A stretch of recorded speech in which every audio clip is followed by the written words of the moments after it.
নবনীরদ-নিন্দিত কান্তিধারম রসসাগর নাগর ভূপবরং। हरे कृष्णा, दंडवत प्रणाम। हम लोग श्रीमद् भागवतम के अष्टम स्कंद में आज हम लोग छठे अध्याय शुभारंभ करेंगे। ओके प्रभु जी, हम पढ़े? हाँ पढ़िए। ये छठे अध्याय छठे अध्याय शुरू होगा। छठे आपका बुक लाइए, बुक लाइए। बुक है प्रभु जी, बुक है। छठे अध्याय का सारांश पढ़िए। स्टार्टिंग में देखिए समराइजेशन है। पहले अध्याय का नाम बताइए। छठे अध्याय का नाम क्या है? देवताओं तथा असुरों द्वारा संधि की घोषणा। माता जी पंखा उनका ऑफ करिए, साउंड अच्छा आना चाहिए। सामने नजदीक आइए मोबाइल का।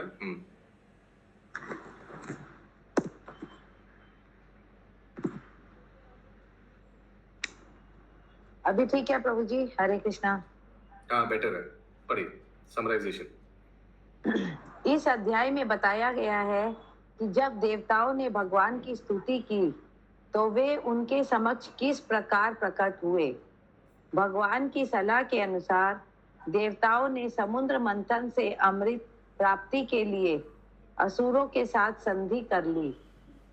पिछले अध्याय में वर्णित देवताओं की स्तुति से क्षीरोदक्षाय विष्णु प्रसन्न होकर उनके समक्ष प्रकट हो गए। सारे देवता उनके दिव्य शारीरिक तेज से लगभग चकाचौंध हो गए। अतएव प्रारंभ में तो वे उनके शरीर का कोई भी अंग नहीं देख पाए, किंतु कुछ समय बाद जब ब्रह्मा जी ने उन्हें देखा तो शिव समेत उन्होंने भगवान की स्तुति करनी प्रारंभ कर दी। इस अध्याय में भी स्तुति आएगा।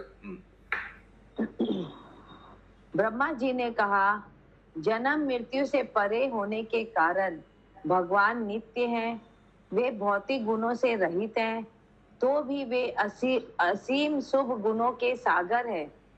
वे सूक्ष्म से भी सूक्ष्मतर हैं, वे अदृश्य हैं और उनका रूप अचिंत्य है। वे सभी देवताओं के लिए पूज्य हैं। उनके स्वरूप में असंख्य ब्रह्मांड स्थित रहते हैं। अतएव वे काल, दिक या परिस्थिति के द्वारा इन ब्रह्मांडों से कभी विलग नहीं होते। वे प्रधान हैं। यद्यपि वे भौतिक सृष्टि के आदि, मध्य तथा अंत हैं, लेकिन मायावादी दार्शनिकों द्वारा कल्पित सर्वेश्वरवाद में कोई दम नहीं है। भगवान अपने अधीन बहिरंगा शक्ति के द्वारा समस्त जगत को नियंत्रित करते हैं। वे अपनी अचिंत्य दिव्य स्थिति के कारण भौतिक शक्ति के सदैव स्वामी बने रहते हैं। भगवान अपने नाना रूपों में इस भौतिक जगत में भी सदैव विद्यमान रहते हैं, किंतु भौतिक गुण उन्हें छू नहीं पाते। भगवत गीता में दिए गए उपदेशों के द्वारा ही उनकी स्थिति समझी जा सकती है। जैसा कि भगवत गीता 10.10 में कहा गया है, ददामि बुद्धि योगम तम। बुद्धि योग का अर्थ है भक्ति योग। केवल भक्ति योग की विधि से परमेश्वर को समझा जा सकता है। जब शिवजी तथा ब्रह्मा जी ने भगवान की स्तुति की तो भगवान प्रसन्न हो गए। अतः उन्होंने सारे देवताओं को उचित आदेश दिया। भगवान अजीत ने देवताओं को सलाह दी कि वे असुरों के समक्ष शांति प्रस्ताव रखे, जिससे संधि हो जाने पर देवता तथा असुरगण क्षीर सागर का मंथन कर सके। इसके लिए सबसे बड़े वासुकी सर्प को रस्सी और मंद्राचल पर्वत को मथनी बनाया जाए। इस मंथन से विष भी उत्पन्न होगा, किंतु उसे शिवजी ग्रहण कर लेंगे। अतः भय की कोई आवश्यकता नहीं है। इस मंथन से अनेक आकर्षक वस्तुएं उत्पन्न होगी, किंतु भगवान ने देवताओं को सावधान कर दिया कि वे ऐसी वस्तुओं से मोहित ना हो, और यदि कोई उपद्रव हो तो भी देवता क्रुद्ध ना हो। देवताओं को ऐसी सलाह देकर भगवान उस स्थान से अंतर्ध्यान हो गए। भगवान के आदेश अनुसार देवताओं ने असुरों के राजा महाराज बलि से संधि कर ली। तब देवता तथा असुर दोनों ही मंदराचल पर्वत को अपने साथ लेकर समुद्र की ओर चल पड़े। इस पर्वत की गुरूरता के कारण देवता तथा असुर दोनों ही थक गए और कुछ तो वास्तव में मर गए। तब भगवान विष्णु अपने वाहन गरुड़ को पीठ पर बिठाकर वहां प्रकट हुए और उन्होंने अपनी कृपा से इन देवताओं और असुरों को पुनः जीवित कर दिया। तब भगवान ने उस पर्वत को अपने एक हाथ से उठाकर गरुड़ की पीठ पर रख दिया और उस पर्वत पर बिठाकर उस स्थान पर गए जहां मंथन होना था। गरुड़ ने उस पर्वत को समुद्र के मध्य रख दिया और तब विष्णु ने गरुड़ को आदेश दिया कि वह वहां से चला जाए, क्योंकि उसके रहने पर वासुकी वहां नहीं आ सकता था। हरे कृष्ण। पहिला श्लोक। श्री शुक उवाच, बोले माताजी। श्री शुक उवाच एवं स्तुतः सुरागणैः एवं स्तुतः सुरागणे भगवान् हरिरीश्वर भगवान हरिरीश्वर तेषाम् आविर्भूत राजन् ऐसा आविर्भूतराजन् सहस्रार्कोदयाद्युति सहस्त्र अर्क उदय द्युति। अनुवाद। श्री सुखदेव गोस्वामी ने कहा, हे राजा परीक्षित, देवताओं तथा ब्रह्मा जी द्वारा इस प्रकार स्तुतियों से पूजित भगवान हरि उन सबके समक्ष प्रकट हो गए। उनका शारीरिक तेज एक साथ हजारों सूर्यों के उदय होने के समान था। भगवान हरि ये इसके आगे कब प्रकट हुए थे, कोई बता पाएगा? ये गजेंद्र मोक्ष। हाँ, चतुर्भुज रूप में तो क्षीरोदक्षाय विष्णु भी प्रकट हो गए। अगला श्लोक 2 नंबर। तेनैव सहसा सर्वे तेनैव सहसा सर्वे देव प्रतिहते क्षण देवा प्रतिहते क्षणा नापश्यन् खं दिशा शौनिम् न अपश्यन् खण्डिसाचोनिम् आत्मनां च कुतो विभुम् आत्मनाम च कुतो विभुम। भगवान के तेज से सारे देवताओं की दृष्टि चौंधिया गई। वे ना तो आकाश, दिशाएं, पृथ्वी को देख सके, ना ही अपने आप को देख सके। अपने समक्ष उपस्थित भगवान को देखना तो दूर रहा। 3 से 7 एक साथ है। विरिंचो भगवान दृष्ट्वा विरिंचो भगवान दृष्ट्वा सह सर्वेण तां तनुम् सह सर्वेण ताम तनुम स्वच्छां मरकट स्वामान् स्वच्छामर्कट श्यामाम कंज गर्भारुणेक्षणमम् कंच गर्भरुरेक्षणम तप्त हेमावदातेन तप्त हेमावदातेन प्रसाद कौशेय वाससा रसत्कोशये वाससा प्रसन्न चारु सर्वांगीं प्रसन्न चारु सर्वांगी सुमुखीं सुंदरा भ्रुवम् सुमुखी सुंदर भुर्वम महामणि किरीटेन महामणि किरीटेन केयूराभ्यं च भूषितम् केयूराभयं च भूषितम् कर्णाभरान् निर्भात कर्णभरन् निर्भात कपोल श्रीमुखं भुजम् कपोल श्रीमुखाम्बुजम् हारनूपुर शोभितम् प्रभु कुछ और कांची कला पलव कांची कल अशोक प्रभु म्यूट करिए। नहीं आशा जायसवाल माते। अच्छा। कांची कलाप वालाय कांची कला पला पालावाय हरानुपुरशोभितम् हरानुपुरशोभितम् कौस्तुभभारनां लक्ष्मीं कौस्तुभभारनां लक्ष्मी बिभ्रातिं वनमालिनीं विभ्रान्तिं वनमालिनीं सुदर्शनादिभिः स्वस्ते सुदर्शनादिभिः स्वस्ते मूर्तिमाद्भिरुपासितम् मूर्तिमाधवी उपासितम् पुष्टावदेव प्रवर तुष्टावदेव प्रवर स सर्व पुरुषं परम् स सर्वपुरुषं परम् सर्वामरगणसाख्यम् सर्व अमर्गण साकम् सर्वाङ्गैर्भवनीं गते सर्व अंगे अवनिम गते।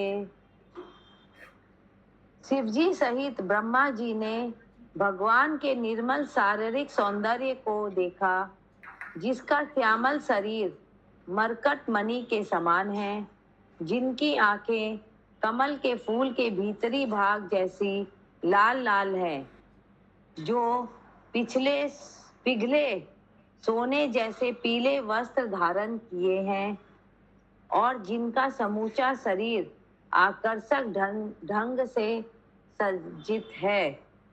उन्होंने उनके सुंदर मुस्कुराते कमल जैसे मुखमंडल को देखा, जिसके ऊपर बहुमूल्य रत्नों से जड़ित मुकुट था। भगवान की भौवें आकर्षक है और उनके गालों पर कान के कुंडल शोभित रहते हैं। ब्रह्मा जी तथा शिव जी ने भगवान की कमर में पेटी, उनकी बाहों में बाजूबंद, वक्षस्थल पर हार और पाँव में पायल देखे। भगवान फूल की मालाओं से अलंकृत थे। उनकी गर्दन में कौस्तुभ मणि अलंकृत थी और उनके साथ लक्ष्मी जी थी तथा वे चक्र गदा इत्यादि निजी आयुध लिए हुए थे। जब ब्रह्मा जी ने शिव जी तथा अन्य देवताओं के साथ भगवान के स्वरूप को इस तरह देखा तो सबने भूमि पर गिरकर उन्हें प्रणाम किया। श्री ब्रह्मोवाच श्री ब्रह्मोवाच अजात जन्म स्थिति संयय माया अजात जन्म स्थित सन्म मायया गुणाय निर्वाण सुखानवाय गुणाय निर्वाण सुख अनर्वाय। ऐसे नहीं पढ़ते, अब शब्दार्थ से देख देख के श्लोक नहीं पढ़ा जाता है। अनोर अनिन्ने अपरिगण्य धामने अनोरमिन्ने परिगण्य धामने महानुभावाय नमो नमस्ते।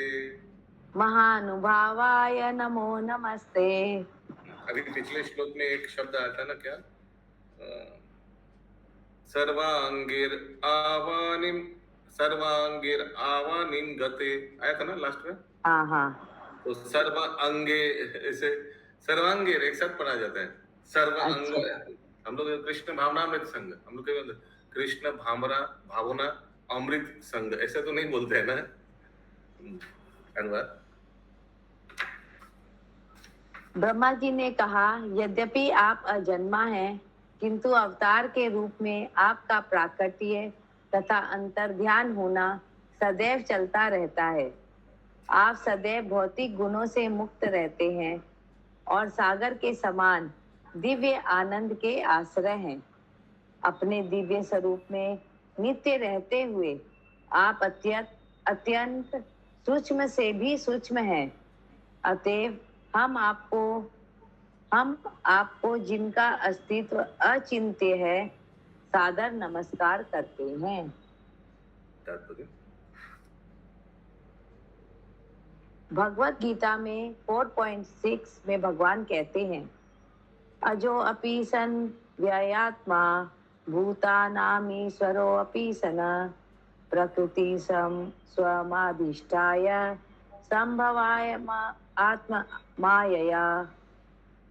यद्यपि मैं अजन्मा हूँ और मेरा दिव्य शरीर कभी नष्ट नहीं होता, यद्यपि मैं सारे सचेतन जीवों का स्वामी हूँ, फिर भी मैं प्रत्येक युग में अपने मूल दिव्य रूप में प्रकट होता हूँ। भगवत गीता के निम्नलिखित श्लोक 4.7 में भगवान कहते हैं, यदा यदा हि धर्मस्य ग्लानिर्भवति भारत अभ्युत्थान धर्मस्य तदात्मानं सृजाम्यहम्। जब जब धर्म का पतन होता है और अधर्म का प्राधान्य हो जाता है, तब तब हे भारत मैं स्वयं अवतरित होता हूँ। इस तरह यद्यपि भगवान अजन्मा है, किंतु कृष्ण तथा राम जैसे अवतारों के विविध रूपों में प्रकट होते रहते हैं। क्योंकि उनके अवतार नित्य हैं, अतएव इन अवतारों द्वारा संपन्न किए गए कार्यकलाप भी नित्य होते हैं। भगवान का प्राकट्य इसलिए नहीं होता कि सामान्य जीवों की तरह उन्हें कर्म के द्वारा बाध्य होकर विशेष शरीर धारण करना होता है। यह समझना होगा कि भगवान का शरीर तथा उनके कार्यकलाप दिव्य हैं, क्योंकि वे भौतिक प्रकृति के गुणों के कलमश से मुक्त होते हैं। ये लीलाएं भगवान के लिए दिव्य आनंद है। अपरिगण्य धामने शब्द अत्यंत महत्वपूर्ण है। भगवान द्वारा विभिन्न अवतारों में प्रकट होने की कोई सीमा नहीं है। ये सारे अवतार सच्चिदानंद स्वरूप होते हैं। हरे कृष्ण। रूपम तवेतत् पुरुषर्षभेज्यम् रूपम तवेतत् पुरुषं सविजयम् श्रेयोर्थिभिर्वैदिकतान्त्रिकेन श्रेयोर्थिभिः वैदिकतान्त्रिकेन योगेन धाता सहनास्त्रिलोकान् योगेन दाता सनासि लोकान् पश्याम्यमुष्मिम् उह विश्वमूर्त्व पश्याममुष्मिम् विश्वमूर्तो। हे पुरुष श्रेष्ठ, हे परम नियंता, जो लोग सचमुच परम सौभाग्य की कामना करते हैं, वे वैदिक तंत्रों के अनुसार आपके इसी रूप की पूजा करते हैं। हे प्रभु, हम आप में तीनों लोकों को देख सकते हैं। तो जी विश्व रूप की बात हो रही है ना। यस। तात्पर्य वैदिक मंत्रों का कथन है, यस्मिन् विज्ञते सर्वम एवं विज्ञताम भवति। जब भक्त अपने ध्यान में भगवान का दर्शन करता है या जब वह उनका साक्षात दर्शन करता है, तब वह इस ब्रह्मांड के भीतर की प्रत्येक वस्तु से अवगत हो जाता है। निसंदेह उसके लिए कुछ भी अज्ञात नहीं रहता। इस भौतिक जगत की प्रत्येक वस्तु उस भक्त को पूरी तरह प्रकट हो जाती है, जिसने भगवान के दर्शन कर लिए हैं। अतः भगवत गीता 4.34 उपदेश है, तत्विधि परिपातेन परिप्रसेन सेवया उपदक्ष्यन्ति ते ज्ञानम ज्ञानेन तत्वदर्शिनम। गुरु के पास जाकर सत्य जानने का प्रयत्न करो, उनसे विनीत होकर प्रश्न पूछो और उनकी सेवा करो। स्वरूप सिद्ध व्यक्ति तुम्हें ज्ञान प्रदान कर सकता है, क्योंकि उसने सत्य के दर्शन किए हैं। ब्रह्मा जी ऐसे ही स्वरूप सिद्ध महाजन हैं। शंभु नारद शंभु कुमार कपिलो मनु। अतएव मनुष्य को चाहिए कि ब्रह्मा से चली आने वाली शिष्य परंपरा को स्वीकार करे, तभी वह भगवान को पूरी तरह समझ सकेगा। यहाँ पर ब्रह्मा जी स्वरूप सिद्ध व्यक्ति हैं, ब्रैकेट में लिखा है स्वयंभु नारदा शंभु कुमारो कपिलो मनु। यहाँ तो ब्रह्मा जी का नाम नहीं आता है, महात्मा में आता है। शंभु ब्रह्मा जी है। शंभु ब्रह्मा जी है, शिव जी है। क्या हो गया? शंभु है तो शिव जी, शंभु है। के बारे में बोला जा रहा है ना। पिछले लाइन में क्या पढ़ा आपने? हाँ, तो स्वयंभू ब्रह्मा जी का नाम है, जो अब भगवान के अपने आप प्रकट हुए, तो किसी गर्भ से नहीं प्रकट हुए ना। क्या बोल रहे प्रभु सब शिव जी का नाम तो शंभू है। ক্লাস চলছে তারা একটু পরে ফোন করছি। তোমার চশমা কি করে লাগলো? हम्म तो क्या बोल रहे समझ नहीं आ रहा है। स्वयंभूर, अच्छा स्वयंभू का बता रहे हैं आप। हाँ, हम शंभू सज्जन, सॉरी, एब्सोल्युटली फाइन, सॉरी, या कंटिन्यू प्लीज। तभी वह भगवान को पूरी तरह समझ सकेगा। यहाँ पर विश्व मूर्तो शब्द संकेत करता है कि भगवान के स्वरूप में प्रत्येक वस्तु स्थित है। जो उनकी पूजा करने में समर्थ है, वह प्रत्येक वस्तु को उनमें और प्रत्येक वस्तु में उनको देख सकता है। अगला श्लोक 10 नंबर। त्वयाग्र आसीत् त्वयि मध्य आसीत् त्वयाग्र आसीत् त्वयि मध्य आसीत् त्वयन्त आसीदिदमात्म तन्त्रे त्वमयन्त आसीत् दमातमन्त्रे त्वमादिरन्तो जगतस्य मध्यम् तमादिरन्तो जगतो अस्य मध्यम् घातस्य मृत्स्नेव परा परस्मै परस्मात् गतस्य मृत्स्नेव परस्मात्। सदैव पूर्ण स्वतंत्र रहने वाले मेरे प्रभु, यह सारा दृश्य जगत आपसे उत्पन्न होता है, आप पर टिका रहता है और आप में लीन हो जाता है। आप ही प्रत्येक वस्तु के आदि, मध्य तथा अंत हैं। जिस तरह पृथ्वी मिट्टी के पात्र का कारण है, वह उस पात्र को आधार प्रदान करती है, और जब पात्र टूट जाता है तो अंततः उसे अपने में मिला लेती है। आज का अंतिम श्लोक 11 नंबर। तमाययात्माश्रय स्वेदम त्वमाय आत्माश्रयया स्वइदं निर्माय विश्वं तदनु प्रविष्ट निर्माय विश्वं तदनु प्रविष्ट पश्यन्ति युक्ता मनसा मनीषिणो पश्यन्ति युक्ता मनसा मनीषिणो पुनः व्यवायेऽपि अगुणं विपश्चिता पुनः व्यवाय अपि गुण विपक्षिता। हे परम पुरुष, आप अपने में स्वतंत्र हैं और दूसरों से सहायता नहीं लेते। आप अपनी शक्ति से इस दृश्य जगत का सृजन करके इसमें प्रवेश कर जाते हैं। जो लोग कृष्ण भावना अमृत में बड़े चढ़े हैं, जो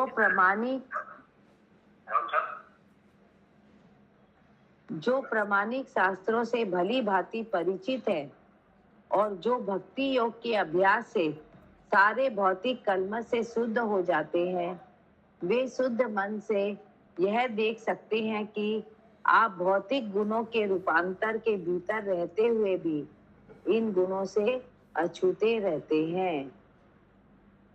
तात्पर्य भगवत गीता 9.10 में भगवान कहते हैं, मयाध्यक्षेन प्रकृति सूयते सचराचरम हेतुनानेन कौन्तेय जगद्वि परिवर्तते।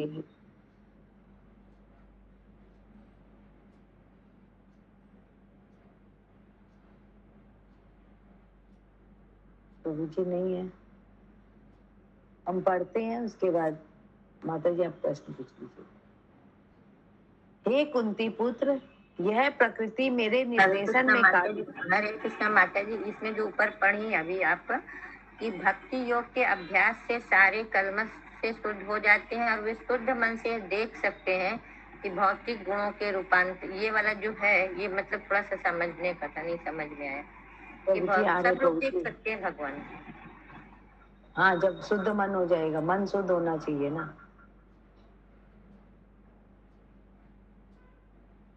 तो बताएंगे और क्लियर करेंगे, ठीक है।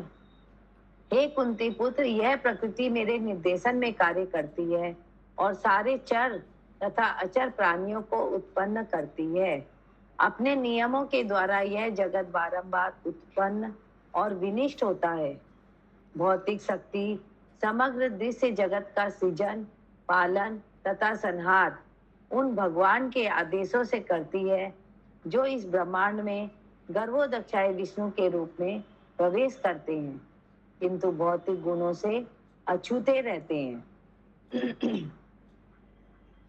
भगवत गीता में भगवान माया अर्थात बहिरंगा शक्ति को जो यह भौतिक जगत उत्पन्न करती है मम माया कहते हैं, क्योंकि यह शक्ति भगवान के पूर्ण नियंत्रण में कार्य करती है। इन तथ्यों की अनुभूति उन्हीं व्यक्तियों को हो सकती है जो वैदिक ज्ञान में पटु है और कृष्ण भावना अमृत में उन्नत हैं।